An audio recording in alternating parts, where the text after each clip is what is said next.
जानकी वल्लभ सीताराम। जानकी वल्लभ सीताराम। श्री राम जय जय राम। श्री राम जय जय राम। श्री राम जय जय राम। श्री राम जय जय राम। जय यदुनंदन जय घनश्याम। जय यदुनंदन जय घनश्याम।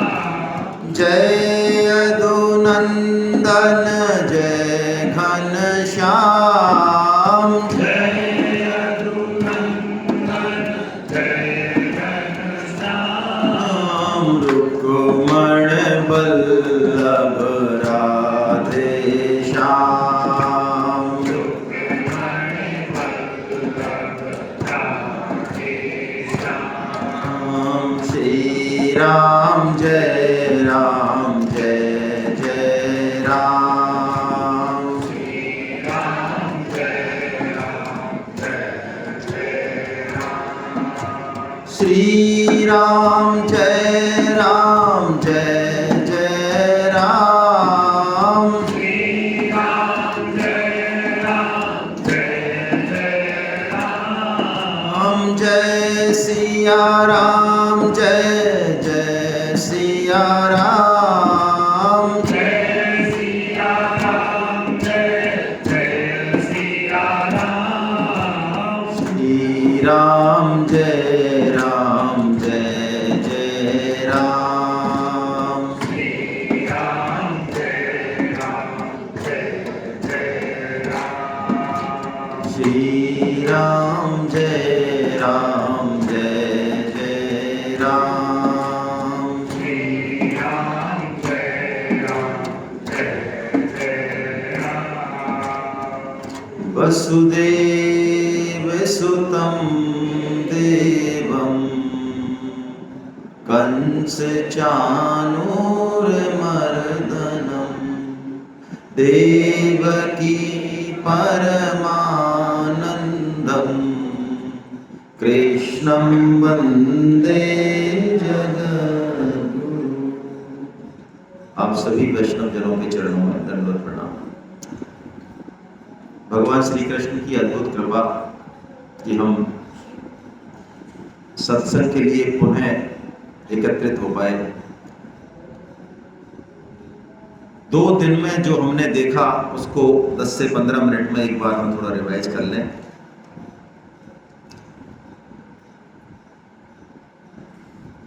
जब कृपा और करुणा जब सीमा को क्रॉस कर देती है, अतिशय होती है, अत्यधिक होती है, हमेशा होती है, तो प्राय हमारे जैसे जीव उसको समझ नहीं पाते और उसका दुरुपयोग ही करते हैं। हमारे प्रति, जीव के प्रति भगवान की कितनी करुणा है, कितनी कृपा है, हर परिस्थिति में कृपा है। और मनुष्य जन्म देना तो मानो कृपा का बादल फट जाना है। लेकिन चूंकि ये सब हमें बिना किसी प्रयत्न के, ऐसा लगता है बिना किसी प्रयत्न के और अपने आप मिल गया, इसलिए हमारी उस कृपा की तरफ दृष्टि नहीं जाती। जो चीज हमें अद्भुत मिली है, जिसका कोई तुलना नहीं, अनपैरेलल, उसकी तरफ हमारी निगाह नहीं जाती।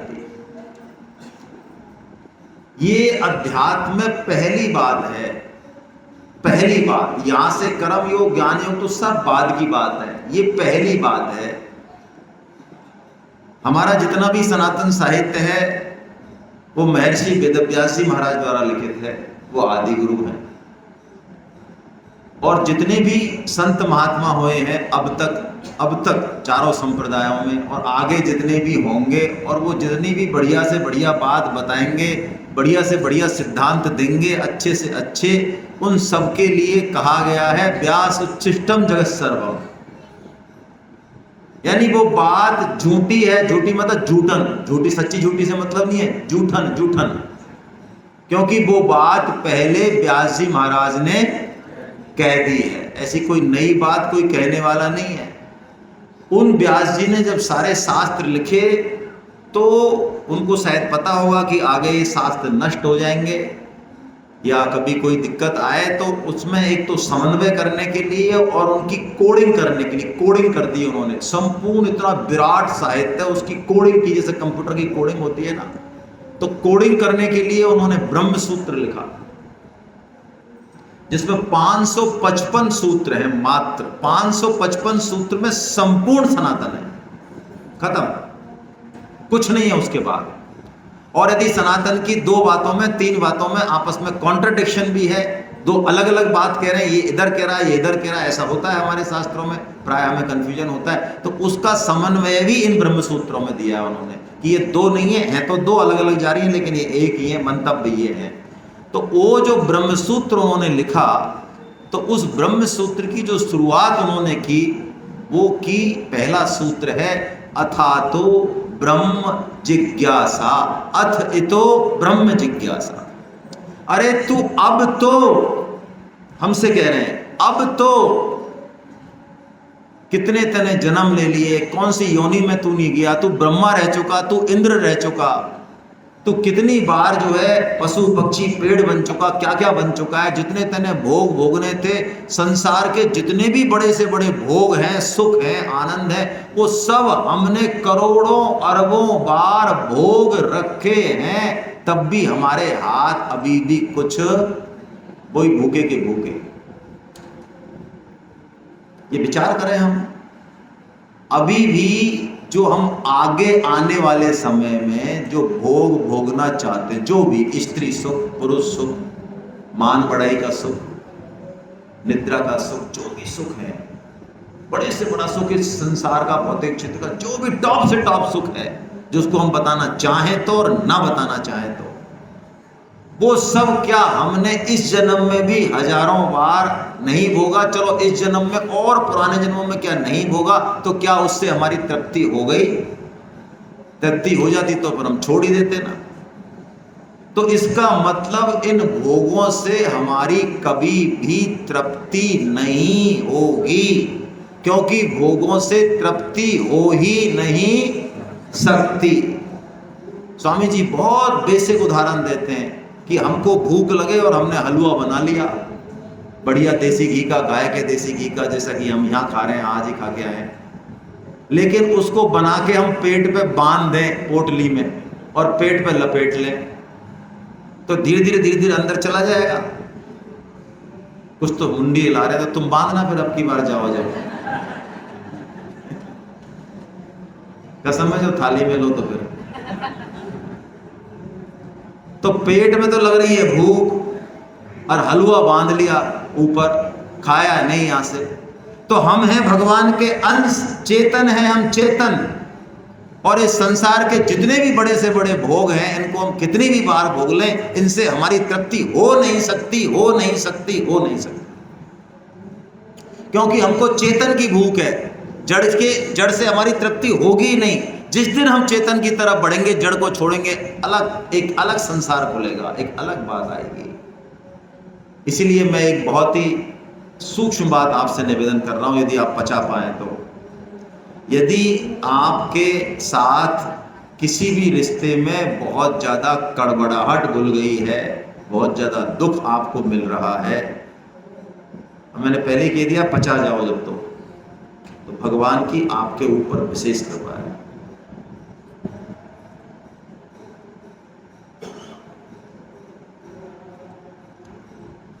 ये विशेष कृपा ही है भगवान की कि हम तो भोगों में मरना ही चाहते हैं, रपटना चाहते हैं बुरी तरीके से, लेकिन ये संसार भगवान ने बनाया ही इस तरह से है कि जैसे ही हम इसको पकड़ते हैं और बड़ा आनंद आता है, रिश्ते मधुर होते हैं, बड़ा आनंद आता है, पद मिलता है, बड़ा आनंद आता है, इज्जत मिलती है, बड़ा आनंद आता है, लेकिन अल्टीमेटली आज कल नहीं तो परसों ये हमको थप्पड़ लगाने ही वाला है, कोई भी रिश्ता हो।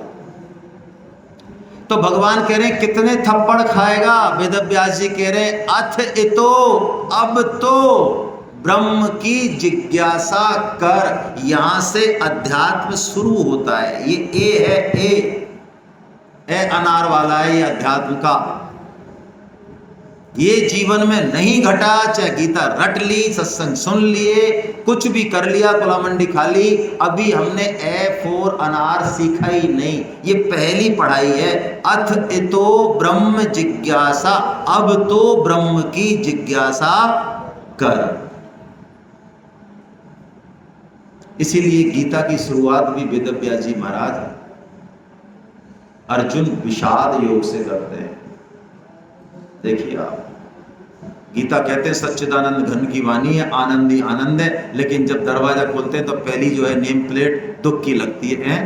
हम तो पिक्चर कोई दूसरी देखने आए, ये क्या करवा रहे हो आप? अरे तो बिना दुख के हमको चेत हो जाता है क्या?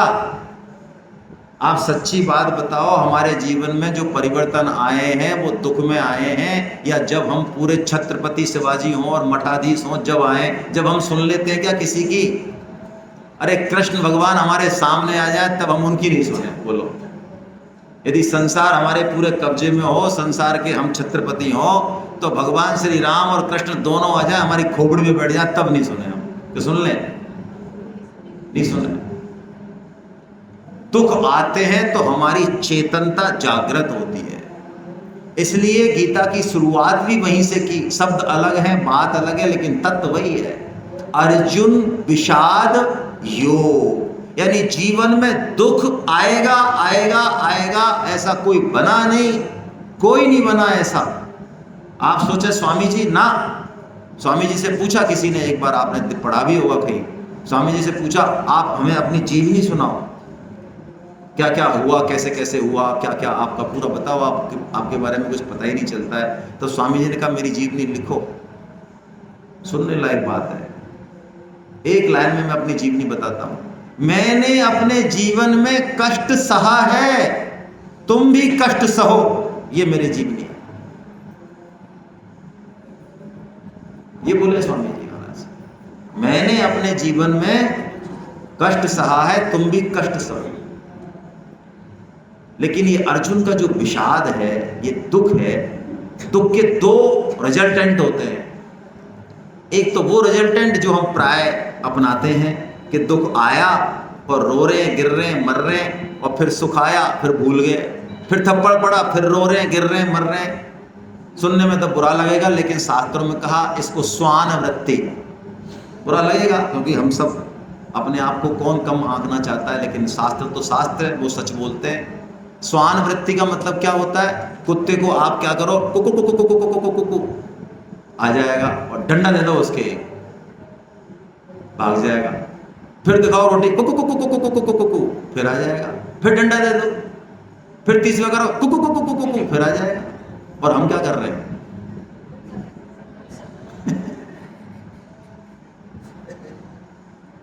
क्या हमारे सामने एक भी एग्जाम्पल नहीं है कि पुत्र अपने पिताओं के साथ कैसा व्यवहार करते हैं? एक भी खराब एग्जाम्पल नहीं है, शायद मिला नहीं कहीं अब तक देखने को, पढ़ने को भी नहीं मिला।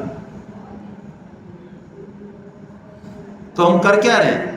हमें कौन सी बात है जो गीता एक्स्ट्रा बता रही है? हमें क्या चीज नहीं पता इस संसार के बारे में, इन रिश्तों के बारे में? क्या हमको नहीं पता? हम कौन सी उम्मीद किस दम पे पाल के बैठे हैं? तो एक तो होता है दुख का रिजल्टेंट, जिसको कि हम प्राय सब करते हैं मूर्खतापूर्ण, कि दुख से हम दुखी होते हैं। ये गीता का साधक नहीं करता। गीता का साधक दुख का भी सदुपयोग करता है। इसको स्वामी शरणानंद जी महाराज ने कहा दुख का प्रभाव। दुख जीवन में आए तो चेतना जागृत हो जाए, रिश्ते समझ में आ जाएं, और हमारी वृत्ति, हमारी चेतना भगवान की तरफ लग जाए। ये है दुख का सदुपयोग जो अर्जुन करता है। उसका दुख यानी विषाद, भगवान से जुड़ने के कारण अर्जुन विषाद योग हो जाता है। ये दुख का सदुपयोग है। उसके बाद जब ये दुख का सदुपयोग अर्जुन करता है और भगवान की तरफ शरणागति करता है, तो भगवान की ड्यूटी बन जाती है कि भगवान उसको सही ट्रैक पे ले जाए। तो भगवान सबसे पहले सबसे कठिन काम करते हैं सबसे कठिन यदि गीता में है तो वो ब्रह्म विद्या है, जिसका वर्णन दूसरे अध्याय में हुआ और 13वें अध्याय में हुआ। उस सबसे कठिन बात को, ये ऐसा है जैसे हमको कोई स्कूल में ले जाया जाए तो बजाय 2-4 महीने थोड़ा गल्ला गोरी सिखाने के बाद थोड़ी ढंग की चीज पढ़ाए, भगवान पहले की पहले ब्रह्म विद्या रख देते हैं खोपड़ी में। सबसे कठिन चीज सबसे पहले रख देते हैं, सांख्य योग सबसे पहले बताते हैं। क्यों? क्योंकि सबसे पहले किसी भी यात्रा करो, कर्म की करो, ज्ञान की करो, भक्ति की करो, पहले हमको अपने बारे में जानना जरूरी है कि हम हैं कौन, हमारी वास्तविक स्थिति क्या है। इसलिए हमको सांख्य योग बताया, ज्ञान योग बताया भगवान ने। उसका मतलब यही है कि हम जो अपने आप को समझ रहे हैं वो हम नहीं हैं। मैं सुबह के सत्संग से यदि परम श्रद्धेय स्वामी जी महाराज की वाणी का सहारा लूं तो स्वामी जी ने कहा हमारे 3 शरीर हैं। पहला स्थूल शरीर जो हम सब देख रहे हैं, इसके भीतर स्थूल शरीर को पावर, एनर्जी सूक्ष्म से मिलती है। आप स्थूल पे काम करें 10 साल और सूक्ष्म में कोई 1 महीने काम करे, खत्म कहानी, इसका कोई कंपैरिजन नहीं है। यानी मैं जो कहना चाह रहा हूं इसको और देसी भाषा में समझाऊं, आप स्थूल पे जो है इसको खिलाएं, काजू बादाम और दुनिया भर की एक्सरसाइज और दुनिया भर का ये कंफर्ट दें, और एक आप सूक्ष्म लेवल पे काम करें। यहाँ पे इस पे सूक्ष्म क्या है? सूक्ष्म शरीर में 17 तत्व हैं, जिसमें सबसे महत्वपूर्ण है मन और बुद्धि,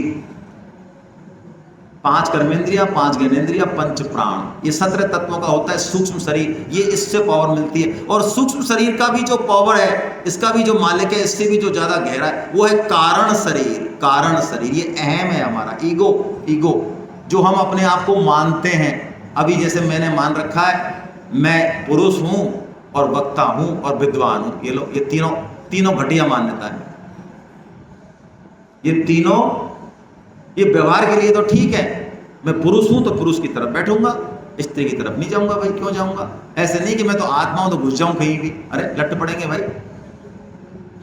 ये व्यवहार के लिए तो ठीक है मान्यता, लेकिन वास्तव में मैं ना स्त्री हूं और ना मैं, ये शरीर को लेके मान्यता है तो वो तो ठीक है। तो ईगो, ये कारण शरीर जो है, ये तीनों शरीर स्वामी जी ने कहा ये तीनों ही शरीर हमारे नहीं हैं। हमको मिले अवश्य हैं। क्यों मिले हैं? स्थूल शरीर, इससे होगा कर्म योग, यानी इस शरीर से जो भी कर्तव्य कर्म मिला हमको एक फॉर्मेट में डाला गया है सबको, और एक सिस्टम है, एक बैकअप है पीछे, पति पत्नी, सुख दुख, प्रारब्ध के हिसाब से पूरा एक मकड़ जाल हमारे पीछे। कोई कंपैरिजन नहीं करे अपने आप का दूसरे से कि उसके पति और उसके पत्नी और उसका घर और उसकी कार और उसका पद, कुछ नहीं, सबका सिस्टम अलग है। हमको जो दिया गया है वहीं से रास्ता निकालना है, और वो पहले से डिसाइडेड किया है, किसी ने दिया नहीं है, चूज किया है हमने, बस वो आया है हमारे पास, हमारा ही लौट के हमारे पास आया है। तो उसका जब तक उसमें से जाएंगे नहीं, पीछा छूटेगा नहीं, पीछा छूटेगा नहीं। यदि हम चाहें कि हम चेंज कर दें सिस्टम को, इस खिलाड़ी को चेंज कर दें, इसको आउट कर दें, दूसरा ले लें, ना, संभव नहीं है। वहीं से खेल खेलना होगा। ये जो मिले हैं इनके हम सब ऋणी हैं, ऋणी, जो भी हमारे आसपास खड़े हैं, जो भी जितना हमारे जितना ज्यादा क्लोज है उसके हम उतने ही क्या हैं? ऋणी हैं। तो जो लिया है उसको हमको लौटाना चाहिए, ये ईमानदारी है, और इस ईमानदारी का दूसरा नाम है कर्म योग। जची बात? हमको मिला भी उसी हिसाब से ही है। हमको जो शरीर में ताकत मिली, जो बुद्धि में ताकत मिली, जो पद में ताकत मिली, जो पैसे की ताकत मिली, या और जो ताकत मिली, जो विशेषता, वो मिली भी उसी हिसाब से ही है। उसके पीछे भी एक सिस्टम है। वो इसीलिए मिली है कि जितना ऋण है उसको हम चुका दें। एक मंच मिल गया हमको, परिवार के लेवल का, समाज के लेवल का, उस मंच पर खेलें, हम बड़े तरीके से खेलें, बड़ी प्रसन्नता से खेलें, चाहे अच्छी है चाहे बुरी परिस्थिति है, और खेल के निकल जाए, लेकिन किसी को भी अपना नहीं माने। ये कर्म योग हो गया, ये स्थूल शरीर से होगा। अब इसके भीतर सूक्ष्म शरीर, सूक्ष्म शरीर में मन बुद्धि है, तो मन बुद्धि से ये जानना कि मैं जो अपने आप को समझ रहा हूं ये मैं नहीं हूं, मेरी वास्तविक पहचान कुछ और है। ये तो एक मेरे को 60-70 साल का एक स्वांग दिया है, एक रोल दिया है, इस रोल को मुझे खेलना है, ऐसे रोल मुझे पहले भी बहुत मिले, पहले भी मेरे सगे संबंधी रहे, पति पत्नी रहे, माता पिता रहे, वो पता नहीं कहाँ है, मेरी कोई ममता नहीं है। ऐसे ये शरीर छूटते ही, आँख मिचते ही ये सब खत्म हो जाएगी, ये पर्दा गिर जाएगा, खत्म, कुछ नहीं, एक सेकंड नहीं मिलेगी। ये सूक्ष्म शरीर से समझना ये ज्ञान योग है। और कारण शरीर से अपने आप की ये मान्यता कि भगवान केवल हमारे हैं और हम, ऐसी विलक्षणता है हम में कि हम सबको, सब सृष्टि को रचने वाले, सबको चलाने वाले, सबको प्रेम करने वाले भगवान को हम भी प्रेम कर सकते हैं। वो भी पूरी तरह से हमारे वश में है, प्रेम के वश में है। ऐसा मानना, ऐसा खिंचाव हो जाना भगवान की तरफ, ऐसा आकर्षण हो जाना भगवान की तरफ, ये भक्ति योग है। तो भगवान ने सांख्य योग बता दिया, कर्म योग बता दिया। ये भगवान ने 6 अध्याय तक ये चीजें बताई, बहुत अच्छे से खोल खोल के बताई। ये सृष्टि को भगवान ने यज्ञ बताया, तो सृष्टि में हम आ गए, हमारा परिवार आ गया, बाहर नहीं है। इसका मतलब हम जो परिवार में हैं, अभी जो ड्यूटी कर रहे हैं घर में, बाहर में, ये यज्ञ है, यज्ञ। ये वाला यज्ञ में बुराई नहीं कर रहा हूं, लेकिन ये यज्ञ तो कुछ नहीं है। ओम स्वाहा वाला ये गाय का यज्ञ है, बुराई नहीं कर रहा हूं, ध्यान रखना, ये भी एक यज्ञ है। लेकिन मैं कह रहा हूं यदि यज्ञ का कंसेप्ट नहीं समझा तो ये कुछ नहीं है। यज्ञ तो ये सांसों का है, यज्ञ तो ये भोजन का है। इस शरीर में, इस सृष्टि में, कण कण में, एक एक सेकंड में यज्ञ ही चल रहा है। हम बस अपनी आहुति लगाते जाएं, जैसी भी योग्यता दी है भगवान ने, उससे सेवा करते जाएं। ये है यज्ञ असली। और हमारे पास, सबके पास जितनी जरूरत है उससे ज्यादा है, सबके पास है, तो बस जो ज्यादा है उसको लगा दें। तो ये कर्म योग भगवान ने बहुत अच्छे से बताया। फिर भगवान ने भक्ति योग बताया, क्योंकि अल्टीमेटली गीता में भगवान जब खींचना चाह रहे हैं, जैसा कि परम श्रद्धेय स्वामी जी महाराज करें कि मैं आग्रह नहीं रखता हूं, लेकिन यदि गीता को निष्प्रय भाव से देखा जाए, निष्प्रय भाव से, तो भगवान हमको सब जगह से खींचते खांचते और अपनी तरफ लाना चाह रहे हैं। परम श्रद्धेय सेठ जी महाराज ने भी यही बात कही कि कर्म योग 2 शाखाओं में बढ़ जाता है आगे। सेठ जी महाराज ने बड़ी जबरदस्त बात कही है। 3रे अध्याय का जो 3रा श्लोक है, उसकी व्याख्या में सेठ जी महाराज लिखते हैं, ये लोके अस्मिन् दुविधा निष्ठा पुरा प्रोक्ता मया नघा ज्ञान योगेन सांख्यानाम कर्म योगेन च योगिनाम। ये भगवान ने कहा 2 निष्ठाएं हैं, 2 ही निष्ठा है, 2 के अलावा तीसरी नहीं है। ये कहा भगवान ने, एक तो ज्ञान योग की निष्ठा और एक, तो किसी ने पूछा कि महाराज फिर भक्ति कहाँ है? भक्ति का तो वर्णन ही नहीं किया भगवान, तो क्या भक्ति निष्ठा नहीं है? तो सेठ जी ने कहा भक्ति तो अलौकिक निष्ठा है, लेकिन ये कर्म योग आगे जाके 2 भागों में टूट जाता है। एक तो होता है कर्म प्रधान कर्म योग, वो तो कर्म योग है ही। एक होता है साधक के मन में भगवान का आश्रय, भगवान के प्रति कुछ भाव पहले से रहता है, ये भक्ति प्रधान कर्म योग है। ये आगे जाके भक्ति योग में बदल जाता है। और कर्म योग या ज्ञान योग यदि सच्चाई से किए जाएंगे, ईमानदारी से किए जाएंगे, तो वो भक्ति योग में बदलने ही वाले हैं। भक्ति बहुत विलक्षण चीज है, भक्ति पुकार है, भक्ति बाय डिफॉल्ट है। इसको यदि आप रहस्य से, थोड़ा सा रहस्यात्मक है ये, बाय डिफॉल्ट मतलब हमारे वश में नहीं है, क्योंकि हमारी स्वभाव, हमारी प्रकृति बनाई इस तरह से। जैसे जल है, तो जल की हिम्मत है क्या कि वो पहाड़ पे चला जाए? जल का स्वभाव ये है कि वो ऊपर से नीचे जाएगा, वो अपने अंशी यानी सागर की तरफ जाएगा ही, चाहे यहाँ से लुढ़का दो, नीचे नीचे नीचे नीचे, अल्टीमेटली उसको सागर में जाना है, उसका स्वभाव है। अग्नि को ऊपर जाना है अपने अंशी की तरफ, सूरज की तरफ, अग्नि ऊपर उठेगी, ये स्वभाव है। ऐसे ही हम सब जितने भी प्राणी, अच्छे बुरे कैसे भी, हमारा स्वभाव है कि हम अपने अंशी की तरफ आज नहीं तो कल हमको जाना ही, ये भक्ति है। और जब तक हम अपने अंशी की तरफ नहीं जाएंगे, हम कभी भी जीवन में सुख प्राप्त नहीं कर सकते, क्योंकि जड़ इस जीवन की श्री कृष्ण ही है। सभी रिश्तों की जड़ श्री कृष्ण ही है। उस जड़ का पोषण नहीं होगा तो काम चलेगा।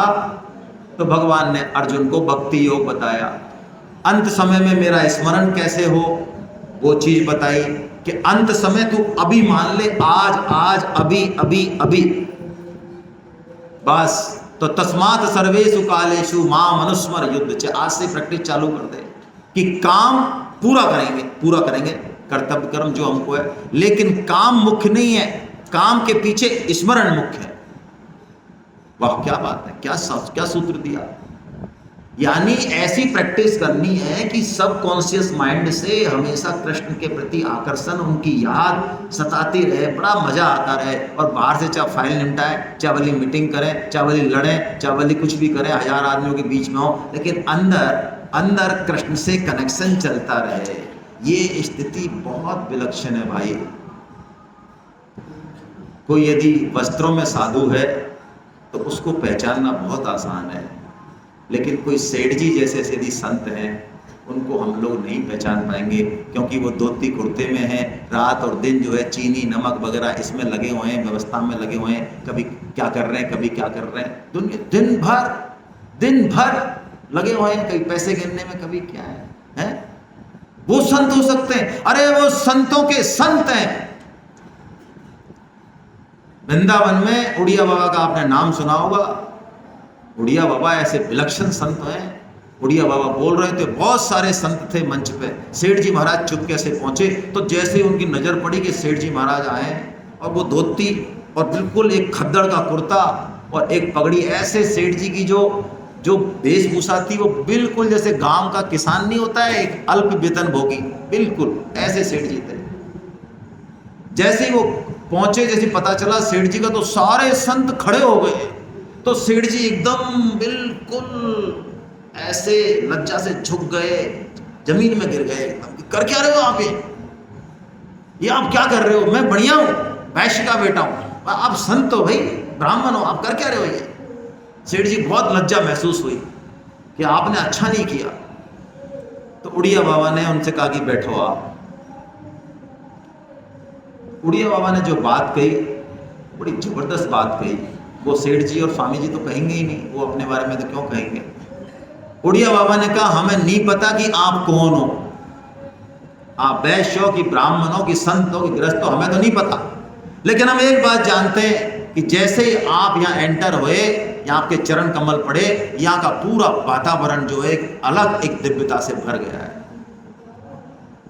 ऐसा आपका चमत्कार है। ये उड़िया बाबा बोले।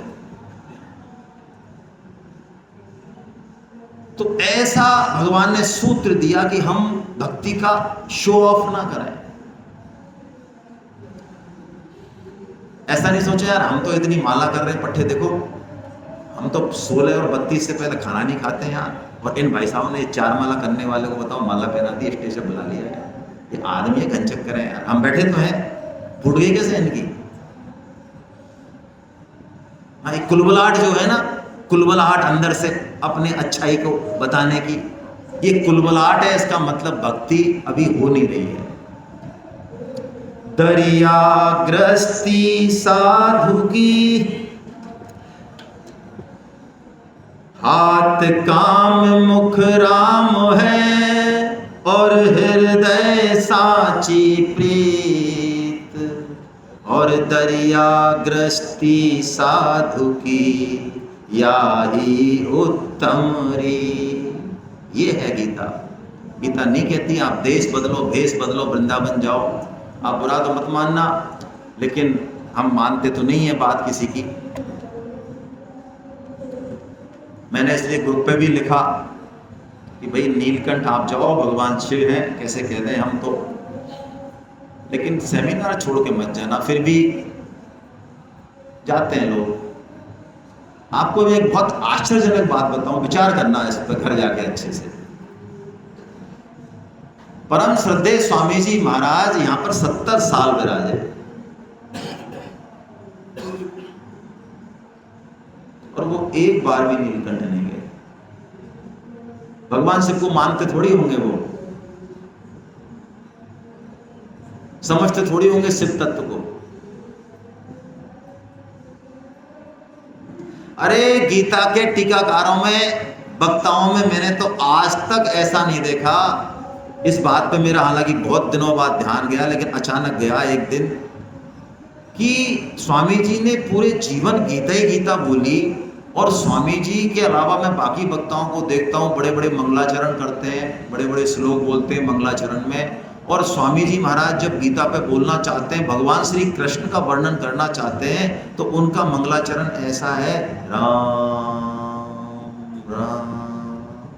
और उनकी राम राम को आप आज के बाद सुनना, जैसे कोई बछड़ा रंभाता है अपनी माता के लिए, उसमें क्या कंपन है, क्या मिठास है। बस सिर्फ राम बोल के फिर गीता का चालू कर देते हैं। बोलना तो कृष्ण पे है, तो राम के पीछे क्यों पड़ रहे हो भाई? वो राम से करते हैं। संत पुरुष तत्व से जुड़ते हैं, वो उस तत्व को प्राप्त करते हैं। वो जीवन भर शिव की उपासना करते रहें, तब भी उनका राम और कृष्ण से मतभेद भेद हो ही नहीं सकता, है ही नहीं। उनके मतभेद तो जब हो जब तीन हो, है ही नहीं। तीन तो क्या का मतभेद होगा? मतभेद तो हमारी खोपड़ी में है। तो ये भक्ति है, ये भक्ति है। स्वामी जी महाराज वेदांतियों के भी वेदांती रहे हैं। ये स्वामी जी महाराज ने बताया नहीं, लेकिन कभी होता है ना, कोई चीज पता चल जाती है। वेदांत के बड़े बड़े पंडित, अरे शास्त्री छोड़ो, आचार्य की टॉप की उपाधि, पीएचडी लेवल की उपाधि, ये किसी ने बाद में बताया, किसी वेदांती ने, कि अरे ये स्वामी जी ने तो सारी डिग्री नहीं ले रखी है, ये आचार्य की डिग्री भी ले रखी है, इन्होंने तो हमारे जैसे आचार्यों को हजारों को पढ़ाया है। ऐसे तगड़े वेदांती हैं स्वामी जी। बोलो, हम बात करते हैं ना कि स्वामी जी की बातें बड़ी सरल सी हैं, वेदांत नहीं है। अरे ये स्वामी जी ने कहा हमारा पूरा जीवन वेदांत का रहा है, ब्रह्म विद्या का। लेकिन स्वामी जी पूरा जीवन वेदांत में आने के बाद फिर भक्ति की ओर मुड़ गए। वो कहते हैं गीता में भक्ति ही सार है। एक कूटस्थानंद जी महाराज हुए वृंदावन के, उन्होंने कहा, अरे भाइयों, जब मृत्यु आएगी, जब बुढ़ापा आएगा, सारी इंद्रियां शिथिल हो जाएंगी, सारा शरीर जो है, तब आपको कोई कर्म और ज्ञान बचाने वाला नहीं है। एक पुकार के अलावा, हृदय की पुकार के अलावा दूसरा कोई साधन रहेगा ही नहीं। इस भक्ति के बारे में भगवान ने बहुत डिटेल में बताया, विभूति योग बताई। अर्जुन तू देख, मुझे सब जगह देख, है, सूरज में देख, चंद्रमा में देख, जल में देख, इसमें देख, पीपल में देख, तू देख। ये चीजें देखे तो तुझे मेरी याद आनी चाहिए, तुझे मुझे याद आना चाहिए। अरे ये सूरज नहीं है, ये तो भगवान है। आपको पता है, या एक गीता भवन नंबर 1 में सेठ जी का कमरा आप देख के आए? कितने लोग देख के आए? चलो बहुत अच्छा है। तो सेठ जी अपने कमरे में बैठे थे, तो एक व्यक्ति आया, उसको पता है सेठ जी ने भगवान के कई बार दर्शन किए और कईयों को कराए भी हैं। सेठ जी ने कईयों को दर्शन कराए। जसीडी की घटना है बंगाल में, जहाँ भाई जी के साथ 8 लोग थे, उनको सेठ जी ने दर्शन कराए भगवान के। बड़ी अलग कहानी है वो। तो वो आया कि सेठ जी महाराज हमको दर्शन कराओ भगवान के। अब देखो संत जो है पात्रता नहीं देखते कई बार, अब वो पात्र था कि नहीं। तो सेठ जी ने कहा हम दर्शन तो करा देंगे, लेकिन आप मानोगे नहीं। उन्होंने कहा वाह क्या बात कर रहे हो, मानेंगे क्यों नहीं? जब आप दर्शन कराओगे, कि हम कह रहे हैं आप मानोगे नहीं, आप रहने दो, कि महाराज आप कराओ हमको दर्शन, हम मानेंगे। तो सेठ जी महाराज उसका हाथ पकड़ के, लोग बताते हैं, हाथ पकड़ के और जो है गीता भवन नंबर 1 का जो गेट है ना, मेन गेट, वहां ले गए। और तब गंगा जी के बिल्कुल तवे पे सूरज भगवान दिखाई दे रहे थे। उन्होंने कहा देखो वो रहे साक्षात भगवान। कौन से? ये वाले? अरे तो सूरज है, ये तो भगवान थे, ये तो सूर्य, इनको तो हम रोज देखते हैं।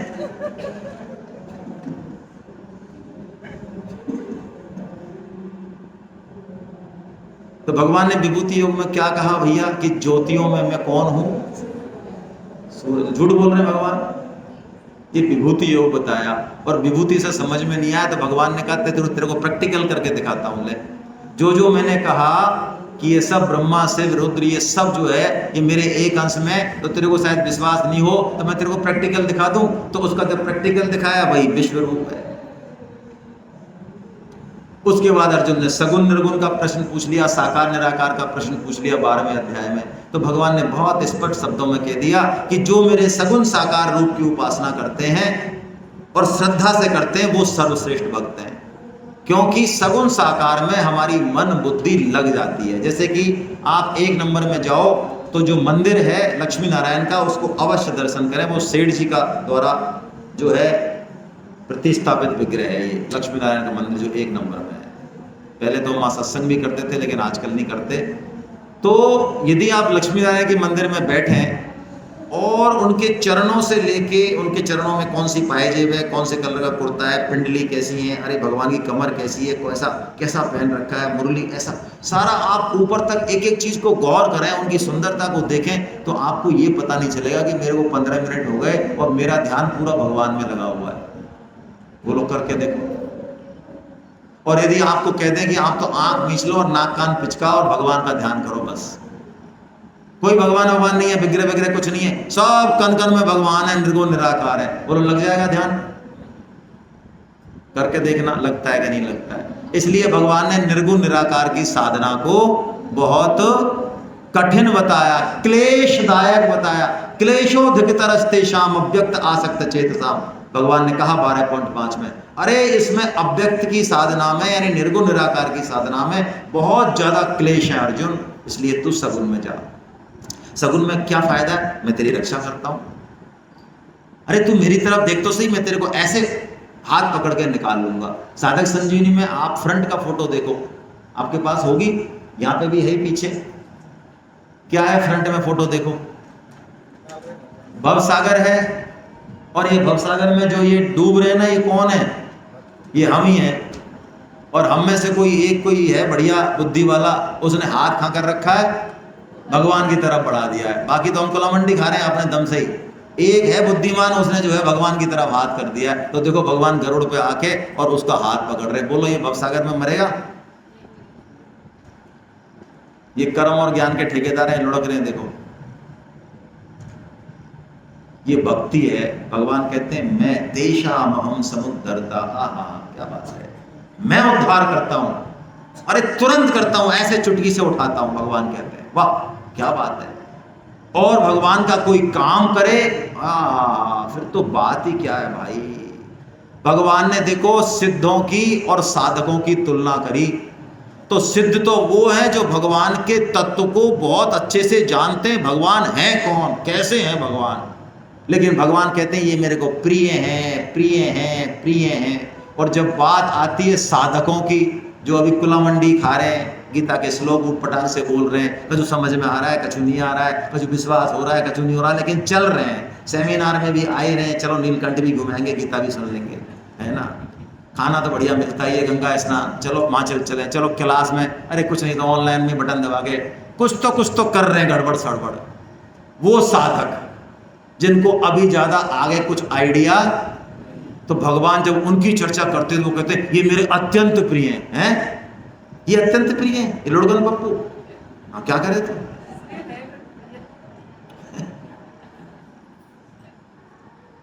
ये तो अच्छी बात नहीं है ना।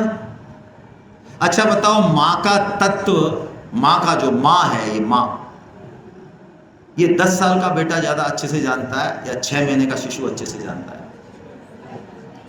10 साल वाला ज्यादा जानता है, 6 महीने का तो कुछ नहीं जानता, उसको तो कुछ नहीं, उसको दूध मिल रहा है, गोदी मिल रही है, बस इसलिए माँ है, कुछ नहीं लेना देना, है ना। उसकी तो बुद्धि जो है ना यहाँ पे होती है, यहाँ पे जीभ पे होती है। तीन तरह की चलती है हमारा। जब हम शिशु होते हैं तो हमारी बुद्धि यहाँ रहती है, जब हम थोड़े से बड़े होते हैं तो हमारी बुद्धि शरीर में रहती है, और जब हम साधक बनते हैं तो हमारी बुद्धि 3 जन्म की रहती है, अगला पिछला दिखने लग जाता है थोड़ा सा गीता पढ़ने के। और जब सिद्ध होते हैं तब हमारी दृष्टि अलग होती है। तो शिशु की दृष्टि कोई ज़्यादा कुछ नहीं लेना देना। तो माँ के तत्व को बड़ा बच्चा हो सकता है बायोलॉजिकली भी वो जाने कि ये पिताजी हैं, ये माताजी हैं, इनसे मैं आया हूँ, ऐसे आया हूँ, माँ का काम भी करेगा वो। लेकिन और वो जो है, ये भाई साहब पढ़े पढ़े जो है, कभी लैट्रिन कर रहे हैं, कहीं बाथरूम कर रहे हैं, पढ़े पढ़े ही, है ना, कोई वार्निंग नहीं दे रहे हैं। और लेकिन माँ को कौन सा ज्यादा, माँ का जो है प्यार किस पे ज्यादा, इस पे या उस पे? इस पे ज्यादा। बताओ, अब ये फफूंदी तो कर रहा है, कोई मतलब है? अरे आफत ही तो है ये। अरे आश्रित होगा, मैं कह रहा हूं आफत है कि नहीं? नहीं देखो भाई, स्वामी जी कहते थे कि माताएं, ये स्वामी जी का वाक्य मुझे याद आ गया कौशल जी की बहन जी की उससे। वो कहते हैं ये माताओं का ऐसा ही स्वभाव होता है। स्वामी जी एक बार बड़े गदगद होकर बोलते हैं, अपनी माँ को याद करते हैं, अपनी माँ को नहीं मतलब कहते हैं कि देखो माताओं का कैसा स्वभाव होता है। स्वामी जी कहते हैं कि इन माताओं का बेटा, पति, भाई है ना, रोटी बनाती हैं, सब्जी बनाती हैं, खीर बनाती हैं, और वो ज़्यादा खा ले, इनके कहने से 1-2 कटोरी और ले ले, तो ये राजी होती हैं, राजी। इनके अंदर रोम रोम खिल जाता है कि देखो ओहो, ये देखो खाव हो रहा है और इधर जो है हुलहुलास हो रही है। ऐसी होती है उनके ऊपर। और हमारे जैसा हो तो क्या यार, तू 3 कटोरी खा गया तो हमको क्या बचेगा, बट जब हमने कहा था तेरे से 1 कटोरी खानी है।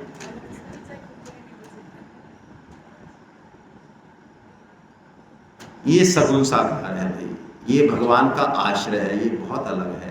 फिर भगवान ने कहा कि निर्गुण निराकार से यदि कोई जाना चाहे, अव्यक्त की आराधना करना चाहे, तो भगवान ने कहा उसको फिर विवेक को जागृत करना होगा। बिना विवेक को और वैराग्य को जागृत किए ज्ञान योग में एंट्री संभव ही नहीं है। ज्ञान योग तो छोड़ो, उसकी ABCD समझ में नहीं आएगी। हमारे अंदर यदि विवेक वैराग्य नहीं है तो हम ज्ञान योग की बात भले ही कर लें, कोई लेना देना नहीं है, पतन करेगा पतन। जैसे स्वामी जी की आज प्रश्न था ना, आज के उसमें क्या प्रश्न था, बहुत बेसिक प्रश्न था कि महाराज हम सब समझते हैं, और हम कोई आज के सुन रहे हैं क्या, हम आपने 8-8 सेमिनार अटेंड कर लिए, आप क्या समझ रहे हो हमको, आप छोटी मोटी चीजें हम सब समझते हैं, कर्म योग, ज्ञान योग और भक्ति योग, लेकिन हमारी निष्ठा नहीं है। क्या नहीं है? निष्ठा का मतलब समझते? निष्ठा का मतलब स्थिति, दृढ़ विश्वास, पक्का। जैसे कि 7 फेरे ले लिए तो अब निष्ठा है या नहीं है पति में, या कहीं डाउट है 5-7 दिन बाद, या ले तो लिए लेकिन ये हमारे पति हैं या नहीं है। निष्ठा हो गई ना। तो कर्म योग, ज्ञान योग और भक्ति योग हम कर रहे हैं, लेकिन हमारी भगवान में निष्ठा, ये प्रश्न है। क्यों नहीं? हम सब समझ रहे हैं, आप जो बताओगे वो सब समझ रहे हैं, फिर भी निष्ठा नहीं है। तो स्वामी जी ने अंत में जो सारी चीजें बताई, उसका लब्बो लुभाव ये निकला कि आप समझते तो हो, लेकिन आप समझते नहीं हो। आपने चीजें सुन रखी हैं, आपने सीख रखी हैं चीजें, आप बात बनाना जानते हो, अभी आपको ज्ञान नहीं है, अनुभव नहीं है। दूसरी बात, हमें यदि मान लो कभी अनुभव भी हो भगवान की कृपा से, क्योंकि गीता की वाणी खाली नहीं जाती, स्वामी जी की वाणी आप ऐसे मत समझना। बहुत लोग आप में से कुंडलिनी की 1-2 मिले से बात कर रहे थे, कुंडलिनी जागरण। अरे भाई, कुंडलिनी जागरण बहुत ऊंची चीज है, लेकिन मच्छर है मच्छर स्वामी जी के सामने। ये कुछ नहीं है, कुंडली मुंडली के चक्कर मत पड़ो आप। कुंडली से आप पुज जाओगे संसार में, बहुत बड़े बड़े काम करोगे, लेकिन मैं कह रहा हूँ ये पतन का रास्ता है। और मैं आपको बहुत एक जबरदस्त चीज बता रहा हूँ, स्वामी जी की जो किताबें हैं ना, किताबें 2-2 रुपए वाली, 6-6 रुपए वाली, ये शक्तिपात करती हैं, ये कुंडली जागृत करते हैं, ये उससे भी ऊंचा काम करती है। तो कभी हमारे भाव जगे स्वामी जी की किताब पढ़ के, भगवान की वाणी पढ़ के, सुन के, तो हम उस भाव पे कायम नहीं रहते हैं। दूसरा कारण स्वामी जी ने बताया, छोड़ देते हैं हम। समझ में कोई बात आती है, लेकिन फिर हम लग जाते हैं 2 दूनी 4 और 4 दूनी 8 में। इसका आदर नहीं करते हैं। स्वामी जी कहते हैं जो बात हमारे अनुभव में आई भगवान की कृपा से, थोड़ा लट्टू जला कभी, तो उसका आदर नहीं करते, उसको पकड़ के नहीं बैठते कि नहीं वास्तव में ये सही बात है, अब इस पे चलना है, नहीं, छोड़ देते उसको। इसीलिए निष्ठा नहीं होती। तो भगवान ने विवेक वैराग्य को जगाने के लिए क्षेत्र क्षेत्रज्ञ विभाग योग कहा। क्षेत्र का मतलब है ये तीनों शरीर बदलने वाले क्षेत्र हैं, सब क्षेत्र हैं, हम इनको जानने वाले हैं, और जानेगा वही जो बदलेगा नहीं। यदि समुद्र की गहराई नापने एक नमक का पुतला भेजें हम, और वो नमक का पुतला समुद्र में जाते जाते अंदर ही गल जाए, तो वो बाहर आके हमको खबर दे देगा कि भाई साहब इतना गहरा है समुद्र, दे देगा? तो यदि हम बदल ही जाते बचपन के शरीर के साथ, बचपन में यदि हम मर जाते, फिर दोबारा जन्म लेके जवान होते, तो ये बचपन था, ये जवान है, इन चीज़ों को कनेक्ट कौन करता, खबर कौन देता?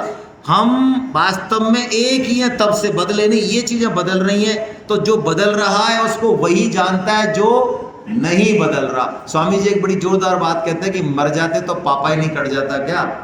आज तो नहीं बोला स्वामी जी ने, एक सत्संग में बोला है कि यदि हम मर ही जाते तो पापा ही कट जाता ना, फिर काहे को गीता पढ़नी है? यदि मरी गए परमानेंटली, कलेश ही कट गया, तो फिर लेना देना क्या है? फिर हम मरते ही तो नहीं है। स्वामी जी ने कहा यही तो कलेश है, हैं? तो ये क्षेत्र और क्षेत्र के विभाग योग हुआ, और भगवान ने कहा ये क्षेत्र के 3 गुण है। क्षेत्र है प्रकृति या क्षेत्र कुछ भी कह लो, इसके 3 गुण है, सत्व रज और तम। इनको हम अपना मान लेते हैं। जैसे मैं कह रहा हूं मैं अच्छा हूं, मैं परोपकारी हूं, ये भाई साहब नहीं है परोपकारी, मैं हूं। ये क्या है? ये सत्व गुण का आरोपण है अपने आप में। मैं यार बहुत बुरा इंसान हूं भाई, बहुत बुरा हूं मैं तो। ये किसका आरोपण है? ये गुणों का आरोपण है। वास्तव में ना हम अच्छे हैं ना बुरे हैं, ये हमारे गुण, हमसे कोई लेना देना ही नहीं है, लेकिन हमने इनसे संबंध मान रखा है। तो इनसे कैसे संबंध छोड़ा जाए, इसके लिए अर्जुन ने कल एक प्रश्न पूछा अलग से। भगवान ने उत्तर बता दिया था पहले, फिर भी पूछा तो भगवान ने ये जवाब दिया। कल हमने यहाँ पे जो है पूर्ण किया।